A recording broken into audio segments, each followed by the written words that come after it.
10 محرم کے دن ہر ایک امام حسین کے قدموں پر قربان ہو رہا تھا، اور یہ منظر دیکھنے کے لیے تمام عالمین کے فرشتے کربلا تک آ پہنچے۔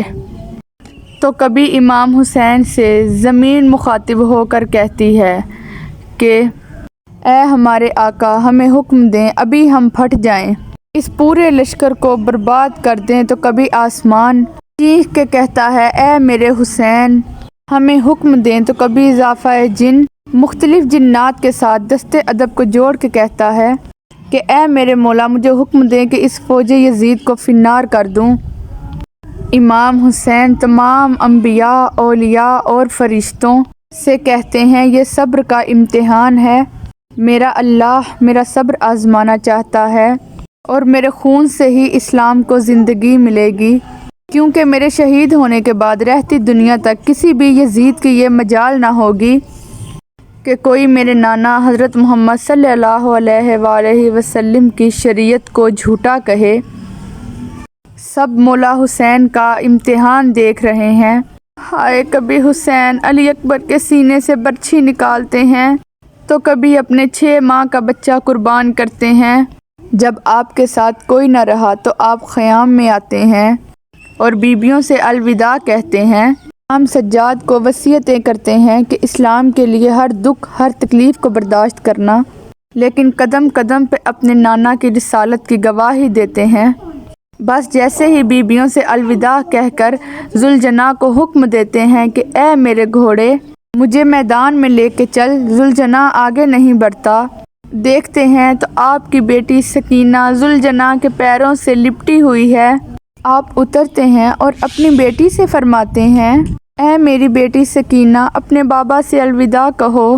بی بی فرماتی ہیں بابا صبح سے لے کے اب تک جو میدان میں گیا واپس نہیں آیا۔ امام فرماتے ہیں اے میری بچی، ہمارے خون سے تمہارے نانا کا دین بچے گا، بس صبر کرو۔ آپ یتیمی کا پرسہ دیتے ہیں اور میدان میں آ کر بآواز بلند فرماتے ہیں اے لوگو، میں رسول اللہ کا نواسا ہوں، فاطمہ کا بیٹا اور علی کا لال ہوں۔ میں وہ ہوں جس کے لیے رسول اللہ بار بار فرماتے تھے حسین منی وانا من الحسین، میرا خون رسول اللہ کا خون ہے، میرا گوشت رسول اللہ کا گوشت ہے۔ آخر کیوں مجھے قتل کرنا چاہتے ہو؟ کیا میں نے شریعت میں کوئی ترامیم کی ہے؟ کیوں ہمیں 3 دن سے پیاسا رکھا ہے؟ کیوں میرے بچوں کو مارا ہے؟ فوج یزید ایک آواز میں کہتی ہے کہ ہم تجھے تیرے بابا علی کے بغض میں قتل کرنا چاہتے ہیں۔ پھر آپ فرماتے ہیں آج جو اسلام کا پرچم تم ہاتھوں میں بلند کیے کھڑے ہو، یہ پرچم میرے بابا علی نے بلند کیا تھا۔ خیبر و خندق میں اگر میرے بابا علی نہ ہوتے تو اسلام کی فتح ناممکن تھی۔ آج اس علی کو یہ صلہ دے رہے ہو کہ اس کی اولاد کو 3 دن سے بھوکا پیاسا رکھ کے قتل کر رہے ہو۔ یہ سن کر عمر بن سعد کہتا ہے کہ حسین کی بات نہ سنو، بس حملہ کر دو۔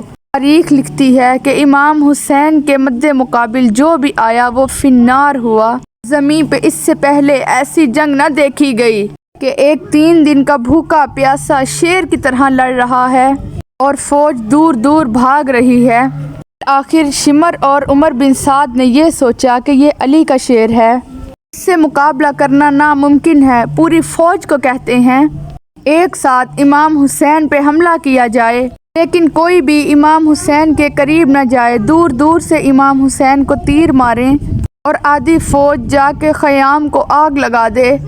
آدھی فوج نے امام حسین کو چاروں طرف سے گھیرا اور دور دور سے تیر مارتے رہے، اور کچھ امام حسین کے قیام کو جلاتے ہیں۔ امام حسین کبھی خیموں کی طرف جاتے ہیں اور کبھی سپاہیوں کی طرف آتے ہیں۔ بس اتنے میں آواز غیب آتی ہے اے حسین، میرے حسین، اے میرے حسین، تیرا اللہ تجھ سے راضی ہوا۔ امام حسین تلوار کو روک لیتے ہیں اور فوج جب امام حسین کی رکی ہوئی تلوار کو دیکھتی ہے، وہ لوگ جو امام حسین کو دیکھ کر بھاگ گئے تھے وہ بھی قریب آنے لگتے ہیں۔ جس کے ہاتھوں میں جو چیز ہوتی ہے وہ امام حسین کی طرف پھینکنے لگتے ہیں۔ تاریخ نے لکھا کہ جس کے پاس نیزے تھے وہ نیزہ مارنے لگا، جس کے پاس تیر تھے وہ تیر مارنے لگا، جس کے پاس پتھر تھے وہ پتھر مارنے لگا، جس کے پاس مارنے کے لیے کچھ نہ تھا وہ کربلا کی گرم ریت اٹھاتا اور امام حسین کی طرف پھینکتا۔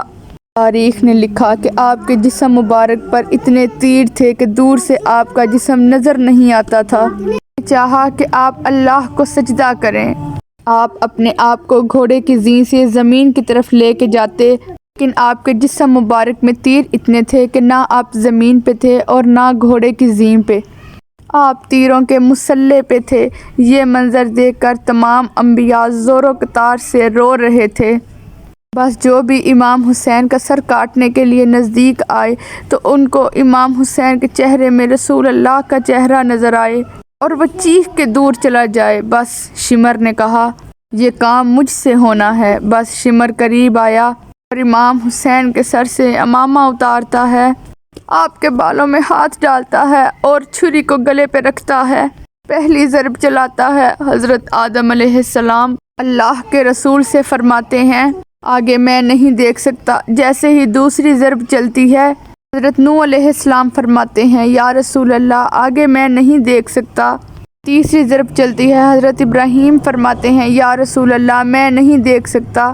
بس اسی طرح ضرب چلتی رہی اور ایک وقت ایسا آیا جب رسول اللہ صلی اللہ علیہ وآلہ وسلم نے فرمایا، اے علی بس اس سے آگے میں نہیں دیکھ سکتا۔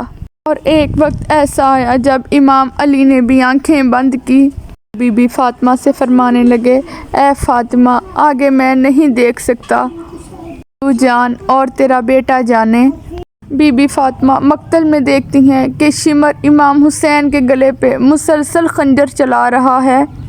آپ قریب آتی ہیں اور دونوں ہاتھ امام حسین کی گردن پہ رکھتی ہیں اور فرماتی ہیں، اے شمر نہ مار، میرے بچے کو نہ مار، میں نے چکیاں پیس کے اس کو پالا ہے، یہ تیرے رسول کا نواسہ ہے۔ لیکن افسوس، شمر مسلسل امام حسین کے گلے کو کاٹتا رہا۔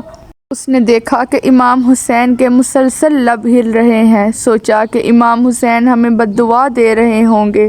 جب قریب آ کر سنا تو امام حسین فرما رہے تھے، اے اللہ میرے بچوں کی قربانی قبول کرنا، تیرا شکر ہے کہ تو نے اپنے محبوب کے اس نواسے کو، حسین کو، اس عظیم قربانی کے لیے چنا۔ میرے یا خدا میری اس قربانی کو قبول کر لے، تو عظیم ہے، تو اعلیٰ ہے۔ اگر میری 100 جانیں بھی ہوتی تو وہ میں تجھ پر قربان کر دیتا۔ سلام ہو رسول اللہ پر، سلام ہو آل محمد پر، نے ہر تکلیف کو برداشت کر کے قیامت تک اسلام کو زندہ کر دیا۔ تاریخ بتاتی ہے کہ کربلا میں امام حسین پر ظلم ہوا، زیادتی ہوئی۔